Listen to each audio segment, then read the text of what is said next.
నిన్న దేశమంతా అందరి చూపు కాక్రోచ్ జనతా పార్టీ ఉద్యమం. అక్కడ ఏం జరుగుతుంది, ఇంకేముంది, మోడీ సర్కార్ దిగిపోతుందా, నేపాల్ తరహా కుట్ర జరిగిపోతుంది, ఇక్కడ నేపాల్ తరహాలు దిగిపోతాడా, శ్రీలంక తరహాలో పారిపోతాడా, విమానం ఎక్కేసి ఏ దేశం వెళ్ళిపోతాడు, ఇట్లాంటి ప్రచారం ఇట్లాంటి చర్చలే చేసుకుంటూ వచ్చారు. దాన్ని ఎలా కంట్రోల్ చేయాలో ప్రభుత్వం చేసేసింది.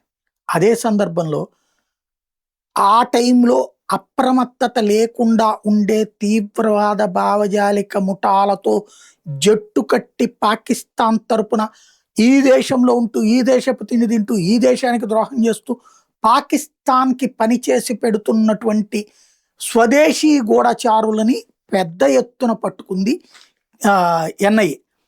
17 రాష్ట్రాలు కేంద్రపాలిత ప్రాంతాల్లో ఎన్ఐఏ సిబిఐ రా కలిసి స్ట్రాటజిక్గా మూవ్ అయినాయి. ఏకంగా 457 మంది పాకిస్తాన్తో సంబంధం ఉన్నవాళ్ళు ఆ ఉద్యమం మాటను అరెస్ట్ చేశారు.